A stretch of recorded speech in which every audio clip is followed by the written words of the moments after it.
Friends, welcome to our YouTube channel sharp and smart. सबसे पहले आप लोगों को बहुत बहुत थैंक यू, धन्यवाद कि आपने हमारे वीडियोस को इतना लाइक किया, शेयर किया और अप्रिशिएट किया।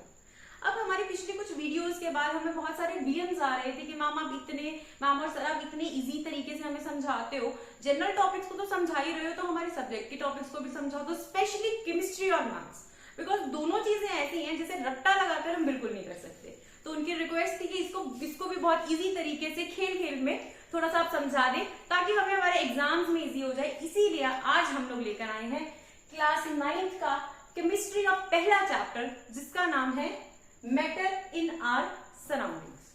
सो चैप्टर शुरू करने से पहले आपको नहीं लगता कि हमें पहले इस चैप्टर का मीनिंग, इसके नाम का मीनिंग समझ लेना चाहिए? तो अगर हम इस चैप्टर में देखें, मैटर इन आवर सराउंडिंग्स में दो मेजर वर्ड्स आ रहे हैं। पहला है मैटर और दूसरा है सराउंडिंग। सो इसके चैप्टर के नाम का मतलब समझने के लिए पहले हमें इन दोनों वर्ड्स का मतलब समझना बहुत जरूरी है। तो शुरू करते हैं पीछे से। सराउंडिंग्स, सराउंडिंग्स का क्या मतलब है? सराउंडिंग्स बेसिकली क्या हो गया? आपके आसपास, राइट? आपके आसपास जो चीजें हैं वो सराउंडिंग्स हो गई, राइट? तो वो क्या कह रहे हैं? मैटर इन आवर सराउंडिंग्स, वो मैटर जो हमारे सराउंडिंग्स में है। अब इसका पूरा मीनिंग समझने के लिए हमें मैटर का मीनिंग भी समझने की जरूरत है कि मैटर क्या है। हम तो अपने आसपास बहुत सारी चीजें देख पा रहे हैं, उनमें से मैटर कौन सी है और कौन सी ऐसी है जो मैटर नहीं है, वो कैसे पता चलेगा? तो इसके लिए बेसिकली हमारी दो कंडीशंस है। पहली कंडीशन है मास, दूसरी कंडीशन है वॉल्यूम। वो सारी चीजें जो कोई ना कोई मास है जिसका कुछ ना कुछ, और जो कि जिसका कुछ वॉल्यूम है, वो बेसिकली हमारी मैटर होती है ना। मतलब क्या है? मास का मतलब है भार, जिसका कोई भी भार है, और वॉल्यूम का मतलब है जो कोई भी स्पेस ऑक्यूपाई करती है। सो वो सारी चीजें जिसका कोई ना कोई भार है और वो स्पेस ऑक्यूपाई करती हैं, वो बेसिकली हमारी मैटर है। तो एक छोटी सी एक्टिविटी करते हैं, अपने आसपास देखते हैं और देखते हैं कि मैटर क्या क्या है। तो सबसे पहले अगर मैं अपने ही आसपास देखूं तो बेड है, राइट? ये बोर्ड है, ये मार्कर है, मैंने स्पेक्स पहनी हुई है, राइट? अगर आकाश की तरफ थोड़ा सा देखिए, क्लाउड्स है, एयर है जो हम ब्रीथ कर रहे हैं, पानी है जो हम पीते हैं, बारिश की बूंदें आती है, रेन ड्रॉप्स आती है। तो ये सब चीजें क्या है भाई? ये सब चीजें मैटर ही है, बिकॉज इन सबका कोई ना कोई, थोड़ा हो बाहर चाहे ज्यादा हो, बाहर तो है, और ये सारी चीजें कोई ना कोई स्पेस ऑक्यूपाई भी करती है। तो क्या हुआ? ये सारी चीजें मैटर हो गई ना? हुई कि नहीं हुई, राइट? आपको और भी कोई मैटर अपने आसपास दिख रहा है तो जरा उस कमेंट सेक्शन में उसका नाम टाइप करके हमें बताइए। लेकिन जब मैं इन मैटर के बारे में सोच रही हूं तो एक क्वेश्चन मेरे दिमाग में आता है कि ठीक है, हमें ये तो समझ में आ गया कि मैटर क्या है, बट ऐसी कौन सी चीजें हैं जो मैटर नहीं है? भाई अगर मैं अपने आसपास देखूं तो मुझे सारी ही मैटर दिख रही है, मुझे तो ऐसी कोई दिख ही नहीं रही जो मैटर नहीं है, राइट? तो वो चीजें, अब इससे उल्टा बेसिकली, जिसका कोई भी भार नहीं है, जो कोई भी स्पेस ऑक्यूपाई नहीं कर सकती, वो हमारी क्या है? वो हमारी मैटर नहीं है। जैसे कि हमारे इमोशंस, हमारी फीलिंग्स, हेट्रेड, लव, राइट? हमें गुस्सा आता है, इसको कोई टच कर सकता है? इसका कोई भार है? इसका कोई भी, ये कोई स्पेस ऑक्यूपाई करती है? नहीं। हमारे बात करने का तरीका, हमारे एटिकेट्स, हमारे मैनर्स, ये कोई टच करने वाली चीज है? नहीं ना। तो ये सारी चीजें क्या हैं? ये हमारी मैटर नहीं है। माना कि ये सारी चीजें एनवायरमेंट में बहुत जरूरी है, हमारी सोसाइटी में बहुत जरूरी है, इंपॉर्टेंस बहुत है इसकी, लेकिन ये सब मैटर नहीं है। इसके अलावा जो भी चीजें जिनका कोई भार है या उनका कोई वॉल्यूम है, वो स्पेस ऑक्यूपाई कर रही है, उन्हें हम टच कर सकते हैं, राइट? उन्हें हम फील कर सकते हैं, वो सारी चीजें क्या है? हमारी टेस्ट कर सकते हैं, जिन्हें हमारा खाना जैसे कि, वो सारी चीजें हमारी क्या है? मैटर है। मुझे लगता है कि अब आपको कौन सी ऐसी चीजें हैं जो मैटर हैं और कौन सी ऐसी चीजें जो मैटर नहीं है, वो कंसेप्ट आपको क्लियर हो गया होगा, ठीक है? अब फिर आगे चलते हैं। जब हम बहुत पुराने, जब हमारे वेदास के टाइम का आपको पता ही है, हमारे वेदास जब लिखे गए थे, तो आप लोगों ने पहले भी सुना होगा कि भाई वो लोग तो बहुत इंटेलिजेंट थे, जो चीजें आज जाकर हमने स्टडी करनी शुरू करी है उन्हें पहले ही पता थी। तो उनके टाइम में कहते थे, हमारे जो एंशिएंट फिलोसफर है, स्पेशली हिंदू एशियन फिलोसफर्स, वो कहते थे कि मैटर वो है जो 5 चीजों का बना है, 5 तत्व। पंच तत्व आपने नाम सुना होगा, right? They are basically made up of 5 major elements. अब वो क्या है, पंच तत्व हमारे क्या है, जिसको पता है अपने कमेंट सेक्शन में लिख कर बताओ, तब तक मैं बोर्ड पे लिखती हूँ सारे। पंच तत्व हमारे कौन कौन से, पहला है एयर, राइट, एयर जो हमारे आसपास है, एयर। दूसरी है वाटर, मतलब कि पानी, एयर हवा, वाटर पानी, फायर आग, राइट। बहुत सारी मूवीज में आपने देखा होगा, ब्रह्मास्त्र एक मूवी है जिसमें इन 5 तत्वों की बात की गई है, राइट, वही वाले 5 तत्व हैं। फिर है स्काई, मतलब आकाश या आसमान जो हमारा है। फिर लास्ट आता है अर्थ, जो कि है धरती। तो हमारे जो एंशिएंट फिलोसफर्स थे उनका कहना था कि जो हमारा मैटर है वो इन 5 तत्वों का बना हुआ होता है। I will repeat, air, water, fire, sky and earth. This is very important, right. अब ये तो ठीक है, हमने बात कर ली हमारे एंशिएंट फिलोसफर्स की, बट आपको पता ही है उसके बाद जब हमारे साइंटिस्ट वगैरह आए, राइट, उन्होंने भी रिसर्च करनी शुरू करी। तो जब उन लोगों ने रिसर्च करनी शुरू करी तब हमारे 2 स्कूल्स बन गए, right, 2 different group of people थे। स्कूल का मतलब है 2 डिफरेंट ग्रुप ऑफ पीपल थे जिनके थॉट प्रोसेसेस बिल्कुल डिफरेंट थे।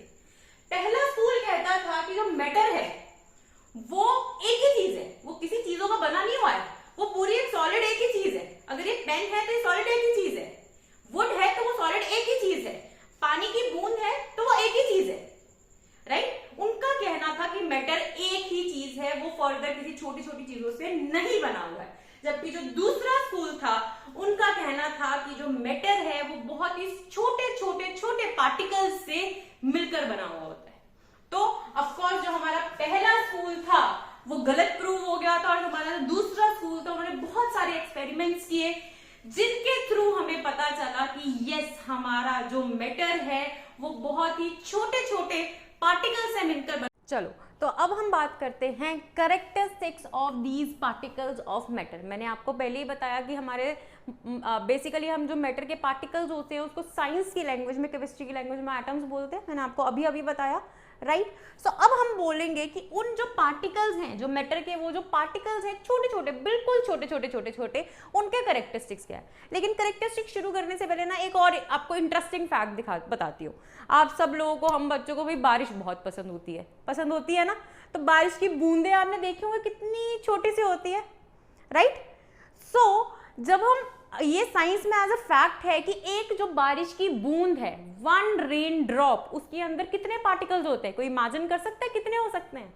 भाई अगर किसी को पता है तो जरा कमेंट सेक्शन में लिख के बताइए। कोई इमेजिन गेस करके बता दो, कितना गेस करोगे? 1000, 10,000? बट एक्चुअली एक रेन ड्रॉप में 10⁻21 वाटर पार्टिकल्स छोटे छोटे होते हैं, 10⁻21, राइट। कि इसके बाद हम 21 जीरोस लगाएंगे, राइट। इतने पार्टिकल्स होते हैं एक रेन ड्रॉप में। तो समझ में आया कितने छोटे छोटे छोटे छोटे ये पार्टिकल्स हैं। हम इसे अपनी आईज से तो देख ही नहीं सकते, हम इसे कैसे देखते हैं? हमारे इंस्ट्रूमेंट्स के, जो साइंस के हमारे इंस्ट्रूमेंट्स हैं, माइक्रोस्कोप, उनके थ्रू ही हम इन्हें देख सकते हैं। इतने छोटे छोटे ये पार्टिकल्स होते हैं। चलो अब हम अपने मेन टॉपिक पे आते हैं, जिसके बारे में हम लोग बात कर रहे थे, वो था कैरेक्टरिस्टिक्स ऑफ दीज पार्टिकल्स। तो जैसे मैंने आपको अभी एक एग्जांपल दिया कि एक रेन ड्रॉप में 10⁻21 पार्टिकल्स होते हैं, तो क्या पता चल गया भाई इससे हमें कि that these particles are very very small. This is very important. चलो अब एक साइंस का हम लोग एक्सपेरिमेंट के थ्रू मैं आपको बताती हूँ कि कैसे हम लोग ये प्रूव कर सकते हैं कि हमारे जो पार्टिकल्स ऑफ मैटर हैं वो बहुत ही स्मॉल होते हैं। तो हम लोग 2 मैटर्स लेते हैं। पहला मैटर पानी ले लें, हमारे आसपास इजीली अवेलेबल होता है। दूसरा है एक पोटाशियम परमैंगनेट।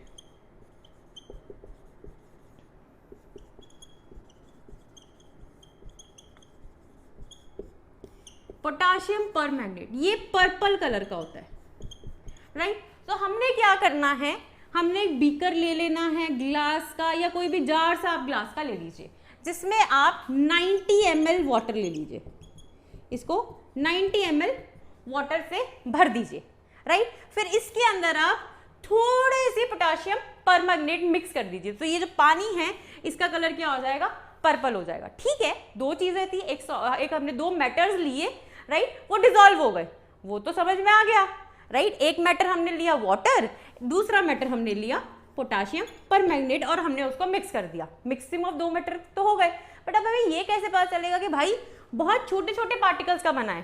तो इसके लिए हम लोग क्या करेंगे, इसके लिए एक और जार लेंगे, एक और जार लिया, उसमें फिर से हम लोग 90 ml ऑफ वाटर लेंगे। 90 ml ऑफ क्या लेंगे, वाटर। अब इसका ये वाला जो पर्पल कलर का ऑलरेडी पानी था, जो 90 ml का हमने पर्पल कलर का पोटाशियम पर मैग्नेट मिक्स करके पानी बनाया था, इसका 10 ml लेकर हम इसमें डाल देंगे। क्या लिया, इसका सिर्फ 10 ml, 1/10 हिस्सा लिया। 90 ml वाटर था और हमने थोड़ी सी पोटाशियम पर मैग्नेट डाली, तो इसका ऑलमोस्ट 1/10 हिस्सा लेकर हम इसमें डाल देंगे। राइट, 1/10, 1/9 जितना आप चाहो उतना ले सकते हो, कोई इशू नहीं है। और थोड़ा सा पानी लेकर इसमें डाल देंगे। फिर हम क्या देखेंगे, कुछ ही सेकंड्स में इसका भी कलर क्या हो जाएगा, पर्पल हो जाएगा। राइट, फिर हम एक और क्या करेंगे, एक और नया जार ले लेंगे, उसमें भी 90 ml वाटर कर लेंगे और फिर इसका थोड़ा सा पानी निकालकर 10 ml पानी निकालकर हम उसमें डाल देंगे। ऐसे हम 5 बार, 6 बार, 7 बार करते जाएंगे और हर बार हम लोग नोटिस करेंगे कि 7th बार भी जब हम पानी में 6th बार के 10 ml के पानी को डालते हैं, तब भी उसका कलर अब उतना डार्क नहीं बट पिंकिश सा कलर रह जाता है। तो इससे क्या पता चला, पोटाशियम परमैंगनेट पहले हमने 90 ml में मिक्स किया। राइट, उस 90 ml का सिर्फ 10 ml वाला हिस्सा लेके फिर 90 में मिक्स कर दिया, फिर उसका 10 ml वाला हिस्सा लेके फिर 90 में मिक्स कर दिया। मतलब जो हमारा 7th या 8th बीकर है या जार है, उसके अंदर तो बहुत ही छोटे से पार्टिकल्स गए होंगे पोटाशियम परमैंगनेट के, बट स्टिल उसमें कलर आया। ये नहीं हुआ कि कलर आना ही बंद हो गया, आया ना। तो इससे हमें क्या पता चला कि हमारे जो पोटाशियम परमैंगनेट है उसके पार्टिकल्स बहुत ही छोटे छोटे हैं। और पोटाशियम परमैंगनेट क्या है, हमारा मेटर है, बिकॉज उसमें मास भी है, उसमें वॉल्यूम भी है। राइट, सो हो गया ना हमारा पहला वाला कैरेक्टरिस्टिक प्रूफ। पेपर्स में सिर्फ कैरेक्टरिस्टिक्स नहीं आते हैं, या फिर आपके जो कॉम्पिटिटिव एग्जाम्स वगैरह भी होते हैं, आजकल जो एग्जाम में हॉट्स वाले क्वेश्चंस आने लग गए हैं। राइट, उस तरह के हाई ऑर्डर थिंकिंग स्किल्स वाले जो क्वेश्चन है, जिसको हम हॉट्स वाले क्वेश्चंस बोलते हैं, उनमें इस तरह की एक्सपेरिमेंटेशन के बारे में बहुत ज़्यादा पूछा जाता है। तो प्लीज़, केमिस्ट्री में ये experiments, chemistry is all about experiments, तो एक्सपेरिमेंट्स को याद करना बहुत ज़रूरी है, बट याद नहीं करना है, हमें सिर्फ इनको समझना है। और मैं कोशिश करूँगी कि मोस्टली जो आपके एग्जाम्पल्स हैं आपके डे टू डे लाइफ के दूँ। राइट, बहुत सारे नहीं दूंगी, थोड़े दूंगी, ताकि आपको अच्छे से समझ आ जाए और आपको अच्छे से याद भी रह जाए। चलो, पहला कैरेक्टरिस्टिक समझ में आ गया। अब हम बढ़ते हैं दूसरे कैरेक्टरिस्टिक की तरफ, जो कि है हैव स्पेस बिटवीन देम। तो इसका क्या मतलब है, जो हमारे पार्टिकल्स हैं मैटर के, उनके बीच में स्पेस होती है या जगह होती है। राइट, क्या मतलब है भाई, हम मेरे जैसे 4 लोग और खड़े हो गए तो हमारे बीच में थोड़ी थोड़ी स्पेस होएगी, यही मतलब है। ये एक बंदा है, हाथ पकड़ के दूसरा बंदा खड़ा हो गया, हाथ पकड़ के तीसरा बंदा खड़ा हो गया, फिर चौथा बंदा खड़ा हो गया, तो इनके बीच में थोड़ी थोड़ी स्पेस है ना, बंदों के बीच में स्पेस होती है, बिल्कुल चिपक चिपक के थोड़े ना खड़े हैं हम लोग। राइट, तो इसी तरह के से वो क्या कह रहे हैं कि जो हमारे मैटर के पार्टिकल्स होते हैं उनमें भी स्पेस होती है। ये वेरी करता है कि स्पेस कितनी हो, थोड़ी है, किसी में ज्यादा है। राइट, बट स्पेस जरूर होती है। ठीक है, तो चलो अब हम इसके लिए भी, भाई ऐसे केमिस्ट्री में हम कोई भी चीज़ ना ऐसे मान लेते हैं, किसी ने कहा और मैंने मान लिया, हम ये नहीं करते हैं। हम हर चीज़ प्रूव करने के बाद ही मानेंगे, और आप लोग भी यही करना, हमेशा उसका क्वेश्चन, उसका रीज़न ज़रूर पूछना। तो चलो ठीक है, अब मैंने बोल तो दिया कि उनके बीच में स्पेस है, पार्टिकल्स ऑफ मैटर के बीच में स्पेस है। चलो अब इसको प्रूव करते हैं। बहुत ही सिंपल एक्सपेरिमेंट, बहुत ज़्यादा सिंपल, आप अपने घर में भी कर सकते हो। ठीक है, तो क्या करना है आपको, एक जार लेना है। अगेन कोई भी जार ले लो, बस इस बार उस जार में आपको क्या करना है कि उसके अंदर निशान लगे होने चाहिए कि कितने ml आप पानी भर रहे हो। ठीक है, अगर आपके पास ऐसा वाला जार नहीं भी है तो कोई भी ग्लास का जार ले लो और उसके ऊपर खुद निशानी लगा लो, मतलब पानी भर लो। सपोज मैंने इतना पानी भर लिया, ग्लास का जार लिया, ये मैंने पानी भर लिया। ठीक है, तो जहां तक आपने पानी भरा है वहां तक एक पेन लो दूसरे कलर का और वहां पर निशान लगा दो। ठीक है, इतना तो कर सकते हैं। अब लगा लिया भाई, निशान लगा लिया। अब हम क्या लेंगे, अब हम उसमें से लेंगे, चीनी आपके घर पे होगी, नमक होगा आपके घर पे, इनमें से कोई भी ले लो, सॉल्ट ले लो, शुगर ले लो, कुछ भी ले लो। ठीक है, तो अगर आपने इतना पानी भरा है, आप एक मुट्ठी, एक चम्मच, जितना आपका दिल करे उतनी शुगर ले लो या फिर सॉल्ट ले लो और उसको इसमें डाल दो।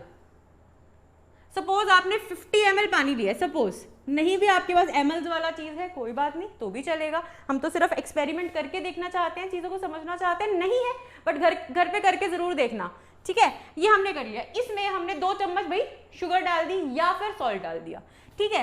फिर आपको क्या करना है, उसको थोड़ी देर के लिए रख देना है और उसको स्टायर करने लग जाना है। स्टायर मतलब चम्मच से क्यों लाना है, नींबू पानी बनाते हो सारे, बस नींबू पानी बनाना है, समझ लो, बस निशान लगा लेना नींबू पानी बनाते वक्त, ठीक है। नींबू पानी बनाया, 2 मिनट आपको लगे, स्टायर किया, ओके स्टायर किया आपने, ठीक है। अब 2 मिनट बाद फिर से ये निशान चेक करना है कि भाई मैंने तो उसमें 2 चम्मच शुगर डाली थी, क्या हमारा ये वाटर लेवल है ये ऊपर हो गया, क्या हमारा ये वाटर लेवल ऊपर चला गया, नहीं।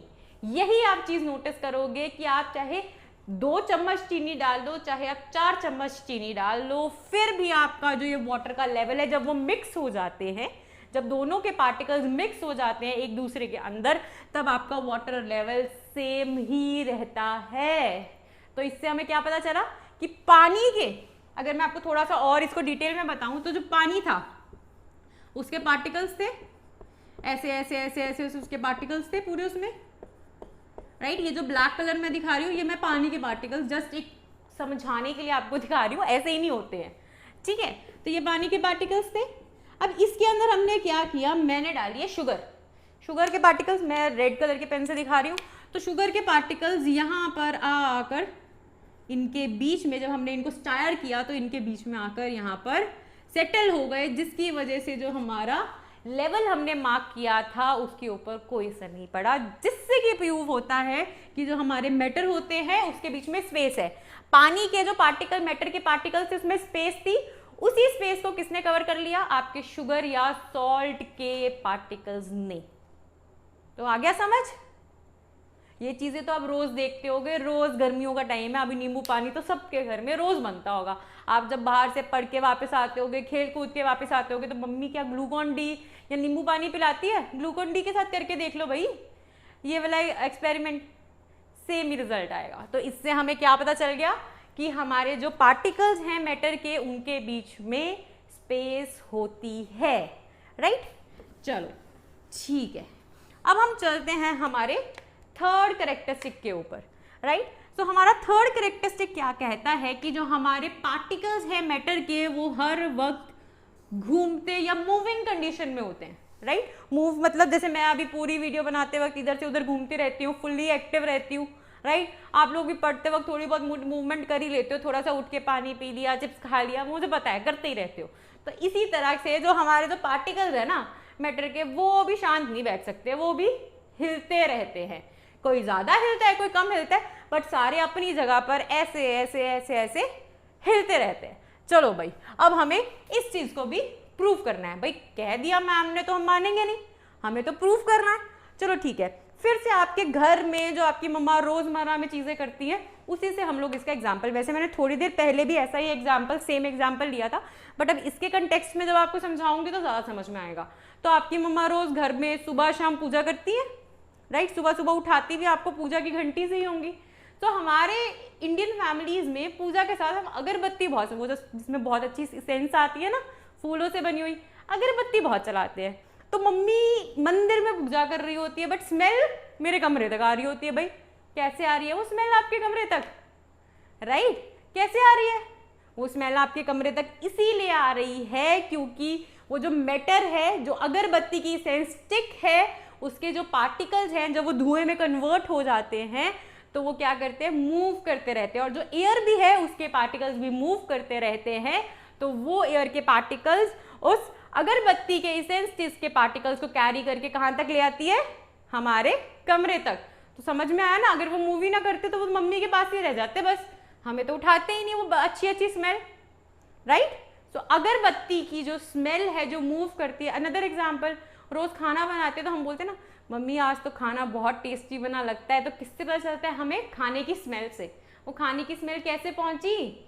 वो इसीलिए पहुंची क्योंकि जो उसके पार्टिकल्स हैं वो मूवमेंट में है। जो उसकी एयर स्मेल निकल रही है, उसके जो पार्टिकल्स हैं वो मूवमेंट में है, तो वो मूव कर कर हमारे नॉस्ट्रल्स तक पहुंच जाते हैं, राइट। तो समझ में आ गया ये वाला भी, that all the particles of matter are always moving. अच्छा, तो इसकी जब हम लोग डिस्क्रिप्शन लिखते हैं ना तो एक बड़ा हैवी सा वर्ड आ जाता है जब भी ऐसे मूवमेंट की बात कर लेते हैं, वो है काइनेटिक एनर्जी। वैसे तो आप लोग इसके बारे में फिजिक्स में पूरा पढ़ोगे, बट आपको ऐसे मोटा मोटा बता देती हूँ, कुछ नहीं है काइनेटिक एनर्जी, बस बड़ा बड़ा वर्ड ही है। काइनेटिक का जब भी काइनेटिक वर्ड आ जाए समझ लो it is related to movement. जब भी कहीं मूवमेंट है तो उस टाइम पे जो एनर्जी प्रोड्यूस होती है वो हमारी होती है काइनेटिक एनर्जी। सो इससे हमारा ये भी एक पॉइंट निकल के आ जाता है that all the particles of matter have kinetic energy. और जैसे ही हम टेम्परेचर राइज करते हैं वो जो मूवमेंट है, वो जो मूवमेंट जितनी हो रही होती है उन पार्टिकल्स में वो इंक्रीज हो जाती है। More the temperature more the kinetic energy. अब इसका एक्सपेरिमेंट ये चलो अभी तो मैं बता रही हूँ, इसको दिमाग में रखना, मुझसे बाद में पूछना कि भाई ये कैसे ट्रू है और कहाँ ट्रू है। इसकी हम वैसे भी बात थोड़ी देर बाद फिर करेंगे डिटेल में, बट अभी के लिए काइनेटिक एनर्जी वर्ड। और ये पॉइंट याद रखना कि as the temperature rises the kinetic energy also increases, मतलब उनकी जो मूवमेंट की स्पीड है वो भी तेज हो जाती है। तो हमारा लास्ट पॉइंट है, ज्यादा लंबा नहीं खींचेंगे, लास्ट पॉइंट है attract each other, that the particles of matter attract each other. अब देखो भाई अट्रैक्ट ईच अदर का क्या मतलब है। अब मैंने बताया कि किसी भी मैटर में बहुत सारे पार्टिकल्स हैं, अगर वो छोटे छोटे छोटे छोटे पार्टिकल्स एक दूसरे को अट्रैक्ट ही नहीं करेंगे तो एक साथ जुड़े हुए कैसे रहेंगे, राइट। हम 4 जने खड़े हैं, अगर हम एक दूसरे के पास ही नहीं आएंगे, एक दूसरे में हमारे में कोई अट्रैक्शन नहीं होगी, फोर्स ऑफ अट्रैक्शन, तो हम इकट्ठे कैसे खड़े होंगे। अगर मुझे वो लड़की पसंद नहीं है तो मैं तो उसके पास जाऊंगी भी नहीं, राइट। अगर हम दोनों के बीच में थोड़ी बहुत अट्रैक्शन है मेरे और उस लड़के के बीच में तभी हम जाएंगे, अदरवाइज तो हम बात भी नहीं करेंगे। तो बस वही फोर्स ऑफ अट्रैक्शन है इन पार्टिकल्स के बीच में भी। तो इसके लिए भी एक छोटा सा मैं आपको एक्सपेरिमेंट तो नहीं, एक छोटा सा एग्जाम्पल दे देती हूँ। और एक बात और बता देती हूँ, ये जो फोर्सेज ऑफ अट्रैक्शन है ये देखने में उतनी ज्यादा हमें नहीं दिखती है, राइट, बट आपको समझ में आ जाएगी। चलो हम एक एग्जाम्पल लेते हैं, हम एक पत्थर ले लेते हैं, रॉक पता है आपको, एक हमने रॉक ले लिया, एक हमने चौक का पीस ले लिया, राइट, एक हमने ले लिया रॉक, एक हमने ले लिया चौक का पीस, ठीक है। अब जो रॉक है, एक पत्थर लो और रॉक को तोड़ने की कोशिश करो भाई। अब रॉक को तोड़ने के लिए कम से कम आपको हथौड़े से 10-20 बार मारना पड़ेगा, तभी इसके पार्टिकल्स अलग अलग आएंगे, छोटे छोटे छोटे छोटे टुकड़े बन जाएंगे, राइट। वहीं एक चौक लोगे, रोज ही क्लास में करते होगे जब मैडम पढ़ा रही होगी क्लास में, राइट। चौक में क्या है, मारने की भी जरूरत नहीं है, छोटा सा ऐसे कर लो उसके पार्टिकल्स बन जाते हैं, थोड़ा सा जोर लगा लो हाथ से ही, नहीं तो मार के देखना है तो मार के देख लो, एकदम से उनके टुकड़े टुकड़े इतने सारे पार्टिकल्स हो जाएंगे। तो क्या मतलब है कि वो जो पार्टिकल्स थे वो एक दूसरे के जुड़े कैसे थे, जुड़े थे because they attract each other, because there is a force of attraction between them. लेकिन रॉक को तोड़ने में इतनी एनर्जी क्यों लगी, मुझे 10 बार क्यों हथौड़े से मारना पड़ा, क्योंकि उनकी जो फोर्स ऑफ अट्रैक्शन है, जिस तरीके से जिस फोर्स से वो एक दूसरे को पार्टिकल्स को अट्रैक्ट कर रहे हैं वो बहुत ज्यादा है।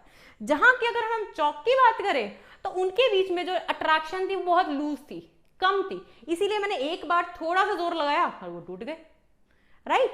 सो इस अट्रैक्ट ईच अदर का यही मतलब है कि जो हमारे एक मैटर के पार्टिकल्स होते हैं उसके अंदर फोर्स ऑफ अट्रैक्शन होती है, and this is a very very important point. क्या होती है उनके अंदर, फोर्स ऑफ अट्रैक्शन होती है, समझ में आया। तो अभी हमने 4 कैरेक्टरिस्टिक्स के बारे में डिस्कस किया, एक बार फटाफट से क्विक रिवीजन कर लेते हैं। फर्स्ट कैरेक्टरिस्टिक क्या था कि जो हमारे पार्टिकल्स हैं मैटर के वो बहुत ही स्मॉल स्मॉल बने होते हैं, जिसके लिए हमने कौन सा एग्जांपल यूज किया, कौन सा एक्सपेरिमेंट किया था, पोटेशियम परमैंगनेट का जो पर्पल कलर का होता है उसको पानी में डाइल्यूट किया था बार बार बार बार, जिससे हमें पता चल गया था। दूसरा हमने किया, कौन सा किया था, दैट हमारे जो पार्टिकल्स ऑफ मैटर हैं उनके बीच में स्पेस होता है। इसके लिए हमने क्या किया, हमारा नींबू पानी बनाया था भाई, राइट। हमारे पानी में हमने चीनी और शुगर मिक्स करके देखी थी ताकि उनका लेवल हम चेक कर सके। तीसरा हमने क्या किया, that particles of matter are constantly moving. Simple example हमारी अगरबत्ती, हमारे खाने का, राइट। चौथा हमने जो डिस्कस किया था वो ये डिस्कस किया है that the particles of matter have a certain force of attraction between them, जिसकी वजह से वो लोग जुड़े रहते हैं, राइट। तो अब हमारा जो नेक्स्ट टॉपिक है वो है क्लासिफिकेशन ऑफ मैटर, कि मैटर कितने कितने तरह के। सो बेसिकली जब भी हम मैटर की क्लासिफिकेशन करते हैं तो हम दो बेसिस पे करते हैं। तो हमारा फर्स्ट बेसिस है on the basis of physical properties, right, कि वो दिखता कैसे है, हमें उन प्रॉपर्टीज की जो फिजिकल प्रॉपर्टीज है उसके ऊपर हम लोग उन्हें क्लासिफाई करते हैं। और दूसरा है on the basis of chemical properties. तो इस चैप्टर में बेसिकली हम लोग सिर्फ फिजिकल प्रॉपर्टीज की बात डिस्कस करने वाले हैं। आपके जो फर्स्ट चैप्टर है मैटर इन आवर सराउंडिंग्स में, उसमें उन्होंने सिर्फ आपके फिजिकल जो आपकी प्रॉपर्टीज है उन्हीं की बेसिस पे जो क्लासिफिकेशन है उसकी डिस्क्रिप्शन दी है। और ये जो दूसरी वाली है on the basis of your chemical properties, ये हम लोग जरूर करेंगे आपके केमिस्ट्री के सेकेंड चैप्टर में, राइट, जिसका नाम है इज मैटर प्योर, राइट। तो उसके अंदर हम लोग ये क्लासिफिकेशन पढ़ेंगे। जस्ट फॉर योर नॉलेज मैंने यहाँ पर लिख दी है।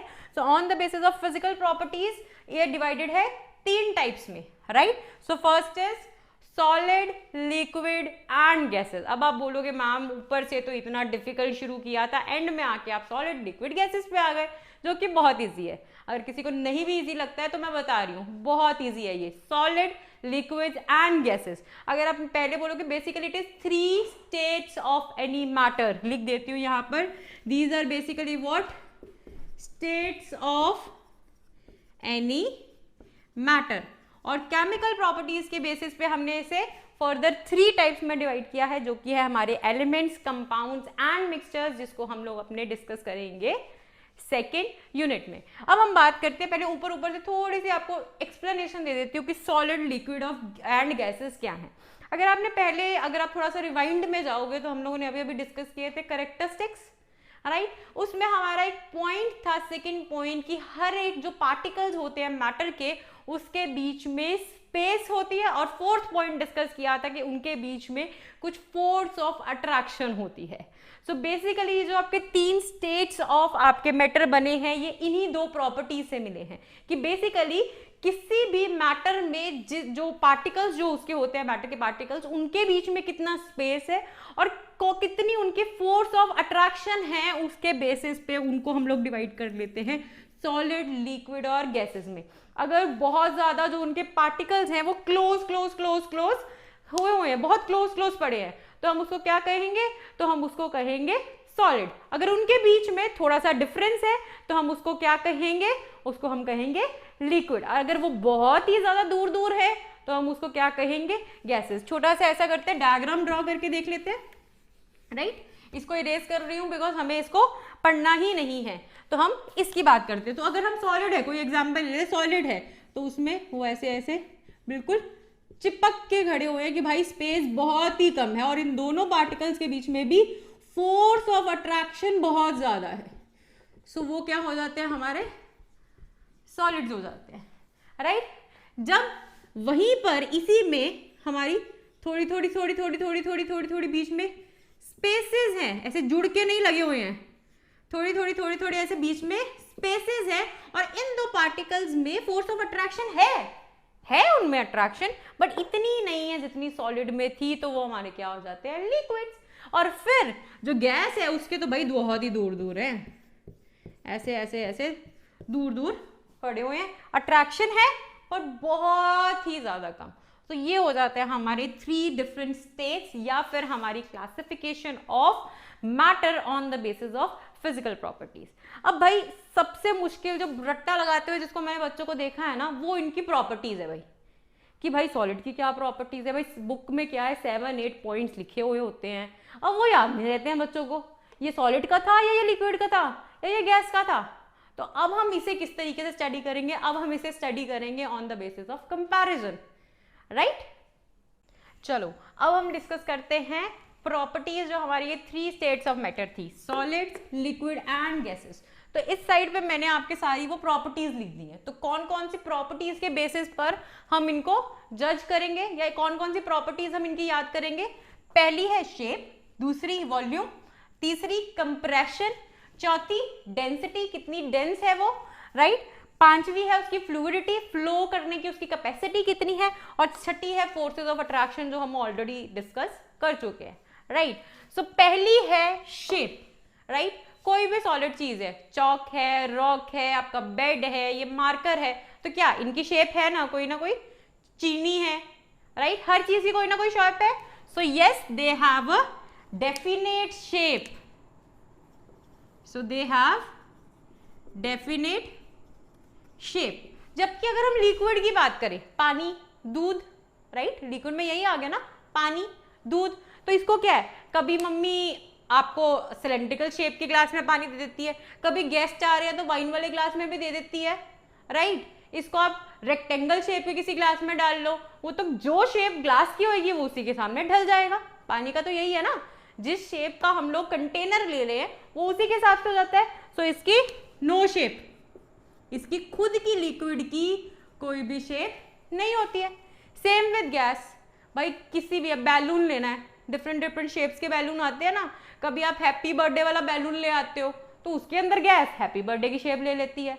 सर्कुलर है तो सर्कल की शेप ले लेती है, ओवल है तो ओवल की शेप ले लेती है, राइट? लंबे वाला आता है जिसको हम फुला के दूर छोड़ देते जिसमें से आवाज आती थी, तो भाई वो लंबे वाला लंबे वाले की शेप ले ली, राइट? किसी भी तरह का हो सकता है, ऐसा हो, ऐसा हो, ऐसा हो. जिस तरीके का हमारा बैलून होता है उसी तरह की हमारी जो एयर है, जो हमारी गैस है, वो शेप ले ली थी. चाहे भी कोई भी गैस हो, ऑक्सीजन हो, कार्बन डाइऑक्साइड हो, कार्बन मोनोऑक्साइड हो, हीलियम हो, कोई भी गैस हो, वो उसी हमारे बैलून की शेप ले लेती है. तो इससे हमें क्या पता चलता है, गैस की भी नो शेप, कोई शेप नहीं है भाई.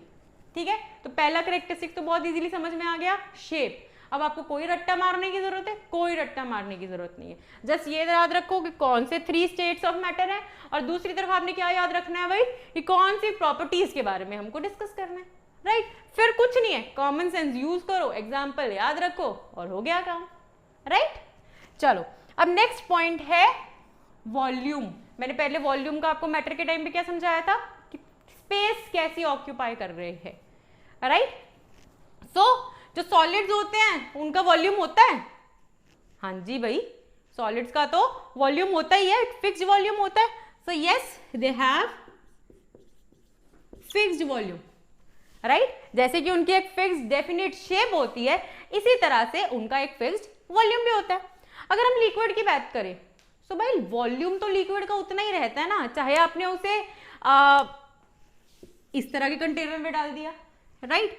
चाहे आपने उसे इस तरह के कंटेनर में डाल दिया, वो जितने ml था रहेगा तो उतने ml, जितना था वो रहेगा तो उतना ही ना, वो कम तो नहीं हो जाता ना, राइट? तो yes, they have fixed volume. जितनी उन्होंने स्पेस लेनी है, जिस मर्जी शेप में डाल दे, जो उसका क्यूबिक मीटर स्क्वायर की क्यूबिक मीटर की उसने स्पेस लेनी है, वो उतनी स्पेस लेगा भाई, कोई कम नहीं, कोई ज्यादा नहीं. जो स्पेस उसकी कम ज्यादा नहीं होगी, राइट? उतने ही मीटर क्यूब की वो स्पेस हर बार ऑक्यूपाई करेगा. जबकि हम गैस की बात करें, अब गैस में क्या है, गुब्बारा था, राइट? हमने उसमें क्या है, उसको थोड़े कंप्रेस भी तो कर सकते हैं. वो तो क्या है कि उसका तो कोई फिक्स्ड वॉल्यूम नहीं है. अब उतनी ही एयर हमारे कमरे में भी है, ठीक है? इतनी एयर को हम लोग किसी कंटेनर में फिल भी कर देते हैं, उसका तो कोई वॉल्यूम नहीं है फिक्स्ड. जैसे उसकी कोई शेप नहीं है, वैसे ही गैस की कोई भी वॉल्यूम नहीं होती है. So no volume. सो पहले 2 points clear, shape and volume. अब थर्ड हमारा पॉइंट है कंप्रेशन. कंप्रेशन का मतलब कंप्रेस कर देना, राइट? ऐसे कंप्रेस कर देना. अब कोई भी भाई, जैसे ये एक सॉलिड है, राइट? अब मैं इसको कंप्रेस करके देख लूं, कितना मर्जी जोर लगा के देख लूं, कर सकती हूँ मैं इसको कंप्रेस? है इसमें कंप्रेशन की प्रॉपर्टी? नहीं, I can not compress it. So no compression, right? Liquid और गैसेस की कंप्रेशन चेक करने के लिए अब हम लोग क्या करेंगे, छोटा सा एक्सपेरिमेंट करते हैं. छोटा सा, आप लोगों के घर पे सिरिंज होएगी ना, इंजेक्शन लगाते हैं जिससे हम सबको बहुत डर लगता है. सिरिंज होएगी ना आपके सबके घर पे, तो क्या कर रहे हैं, सिरिंज में डॉक्टर कुछ ना कुछ भरता है, कोई ना कोई लिक्विड, हमेशा मोस्टली लिक्विड होता है, कभी रेड कलर का भाई कोई भर देता है, कभी कोई ब्लू कलर का लिक्विड, और हमारे इंजेक्शन लगा देते हैं. तो अब उस लिक्विड को क्या है कि अगर हम आगे से सिरिंज का वो सुई ना लगाएं, उसको क्लोज करके रखें, सिरिंज को क्लोज करके रखें, तो अगर हम पीछे से प्रेशर लगाने की कोशिश करेंगे तो क्या वो कंप्रेस होगा? नहीं, हमारा जो लिक्विड है वो कंप्रेस नहीं होता है, राइट? जबकि अगर वही चीज में हम कोई गैस भर दे, कोई गैस भर दी और उसको कंप्रेस करने की कोशिश करें तो हमारी गैस कंप्रेस हो जाती है। अब भाई मैडम ने बोल दिया कंप्रेस हो जाती है, भाई मैडम कोई रियल लाइफ का एग्जांपल भी तो बताए, तभी हमें लगेगा कि भाई गैस कंप्रेस हो जाती है। सो बहुत ही बढ़िया एग्जांपल है आपके एलपीजी का सिलेंडर। सिलेंडर आता है सबके घर पे, राइट? सिलेंडर तो इतना बड़ा सा आपके पास कुछ किलो का आता है, राइट? कितने महीने चढ़ जाता है, कईयों के महीना चल जाता है, कईयों को 1.5 महीना चल जाता है। उसमें गैस तो बहुत सारी फिल होती है। कैसे फिल करी होती है? कंप्रेस करके उस गैस को उसके अंदर फिल किया हुआ होता है, राइट? ऑक्सीजन के सिलेंडर्स आते हैं, राइट? उसमें भी क्या किया होता है? उस गैसेस को कंप्रेस करके उसमें फिल कर दिया जाता है, राइट? समझ में आया कंप्रेशन वाला पॉइंट? चलो अब हमारा नेक्स्ट पॉइंट है डेंसिटी। डेंसिटी का सिंपली अगर हम मीनिंग समझे तो कितने, एक पर्टिकुलर एरिया में कितना डेंस है, वो कितने पार्टिकल्स हैं उसके। अगर एक छोटे से स्पेस की बात करें तो उसमें कितने पार्टिकल्स हैं, वो डेंस है कि नहीं है। सो अगर इसका सीधा सीधा अगर हम रिलेशन देखें तो उसके पार्टिकल्स कितने क्लोज हैं, उसी से हमें इस डेंसिटी के बारे में पता चलता है। अगर वो पार्टिकल्स बहुत ज्यादा क्लोज हैं तो बहुत ज्यादा डेंस है, अगर पार्टिकल्स दूर दूर है तो उसकी डेंसिटी कम है। तो पहला पॉइंट याद है जब हमने सॉलिड, लिक्विड और गैसेस को डिस्कस किया था, क्या बोला था? सॉलिड के पार्टिकल्स बहुत ही पास पास होते हैं तो उनकी डेंसिटी क्या होती है? हाई होती है। जबकि जो गैसेस है उसकी डेंसिटी क्या होती है? बहुत ही लो होती है, कम होती है, लेस होती है। और जो हमारे लिक्विड्स हैं उसकी जो सॉलिड है उससे कम होती है, जबकि जो हमारे गैसेस है उससे ज्यादा होती है। तो ये मिडिल की कह लो आप, भाई मिडिल की होती है, राइट?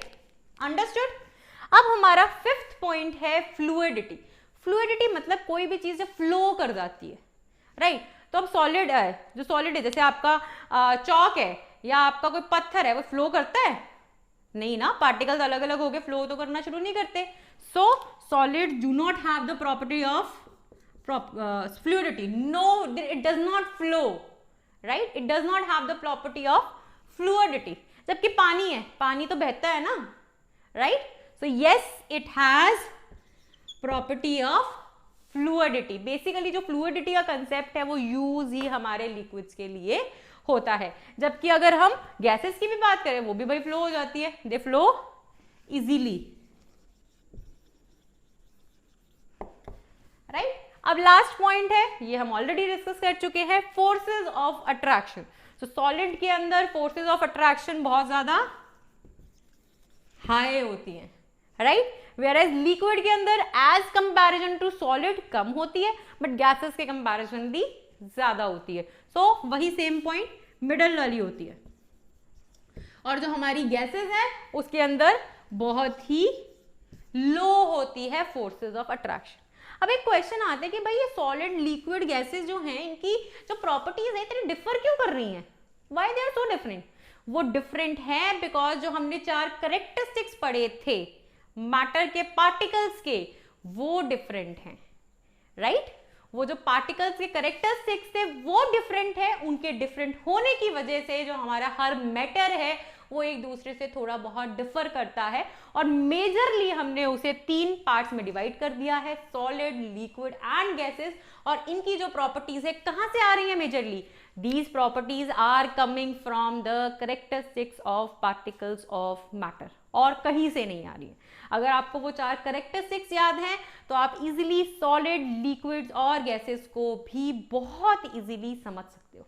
आई होप ये पॉइंट्स आपके बहुत क्लियर हो गए होंगे, राइट? समझ में आ गए सॉलिड, लिक्विड्स और गैसेस?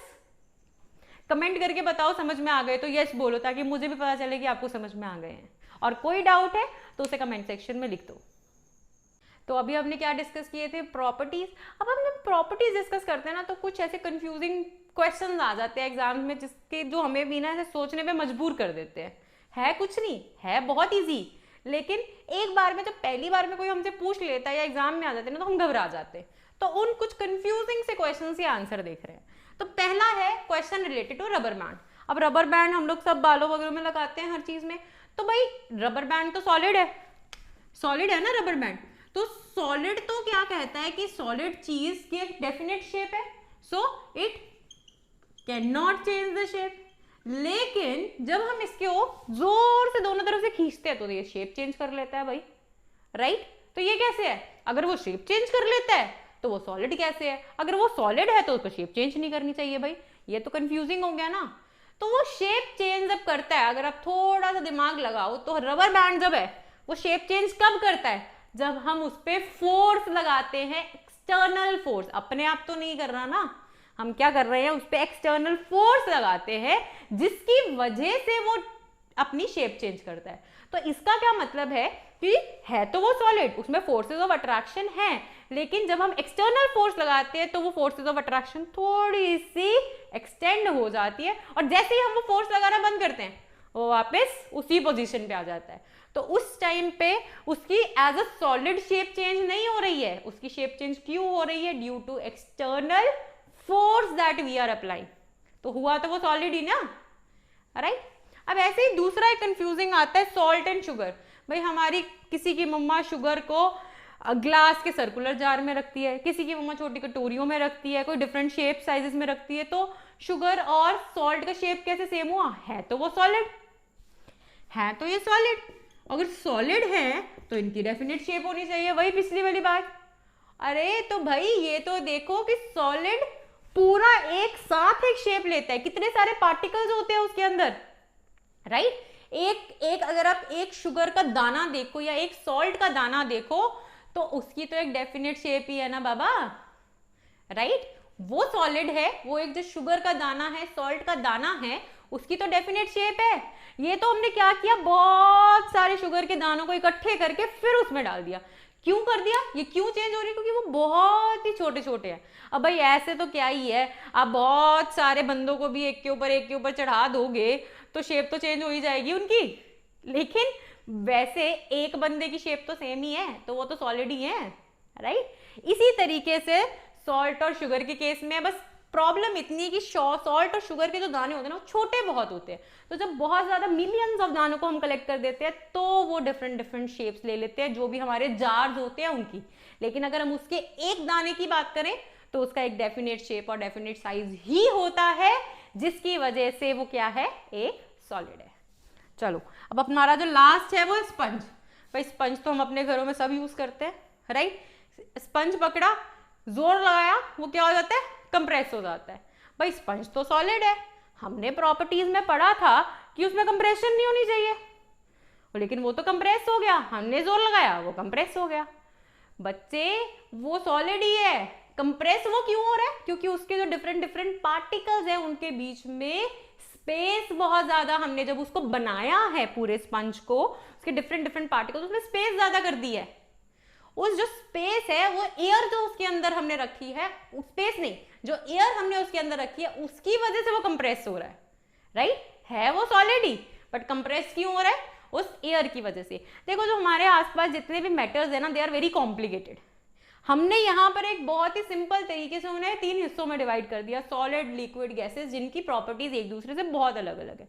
लेकिन सॉलिड में भी हमारे पास इतने डिफरेंट डिफरेंट टाइप्स के सॉलिड है कि हर एक की प्रॉपर्टी भी थोड़ी बहुत, मेजर प्रॉपर्टीज सेम है बट थोड़ी बहुत due to different different condition एक दूसरे से वेरी करती है। डिफरेंट डिफरेंट एक ही चीज को हम डिफरेंट डिफरेंट तरीके से भी कंपोज कर देते हैं, तो उसकी वजह से उसकी थोड़ी बहुत प्रॉपर्टीज एक दूसरे से डिफर कर जाती है, और उन्हीं से ये आ जाते हैं थोड़े से कंफ्यूजिंग से क्वेश्चन, राइट?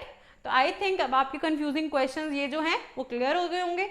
ऐसे ही क्वेश्चन आते हैं आपके पेपर में और एग्जाम्स में, ठीक है? कॉम्पिटिटिव एग्जाम्स में भी ऐसे ही आते हैं, और आपके जो स्कूल्स कॉलेजेस के एग्जाम्स हैं वहां पर भी यही क्वेश्चन आते हैं, तो इनको अच्छे से तैयार कर लेना। मुझे नहीं लगता कि अब आपको इसमें कोई भी डाउट होगा, राइट? अगर फिर भी कोई डाउट है तो कमेंट सेक्शन में लिख दो, मैं उसका डाउट आपको जरूर क्लियर करके उसका आंसर आपको दे दूंगी, या उस टॉपिक को दोबारा से नेक्स्ट वीडियो में हम लोग डिस्कस कर लेंगे, राइट?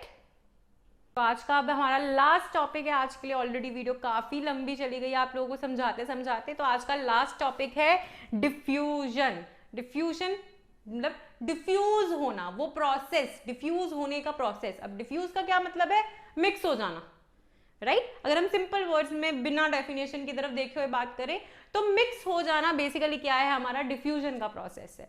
तो अब डेफिनेशन क्या बोलती है ये देख लेते हैं। The spreading out and mixing of, आ गया ना mixing word, so spreading out and mixing of one substance with any other substance. एक सब्सटेंस है वो दूसरे में जो मिक्स हो जाता है, बेसिकली उस प्रोसेस को हम लोग बोलते हैं डिफ्यूजन। लेकिन मेजर चीज इसमें जो हमारा लिखने वाली बात है, बहुत इंपॉर्टेंट बात है, मैं हमेशा डेफिनेशंस को पता है कैसे याद करती हूँ, ये याद रख लेती हूँ कि उसमें इंपॉर्टेंट कितने पॉइंट्स लिखने हैं। कई बार बच्चे क्या होते हैं, एक पॉइंट तो लिख दिया, दूसरा इंपॉर्टेंट पॉइंट मिस कर जाते हैं। तो हमेशा जब भी आप डेफिनेशन लिख रहे हो या उसे लर्न कर रहे हो, समझ रहे हो, तो पॉइंट्स के बेसिस पे समझो। तो पहला पॉइंट इस डिफ्यूजन की डेफिनेशन में क्या है, स्प्रेडिंग आउट, कि मिक्स हो जाते हैं, spreading out and mixing of one substance with another substance, or you can write the spreading out or mixing of two substances with each other, कुछ भी लिख लो, राइट? लैंग्वेज कोई भी हो सकती है, बट ये पॉइंट लिखना बहुत जरूरी है। अब इसमें दूसरा पॉइंट है वाई, क्यों होती है ये मिक्सिंग?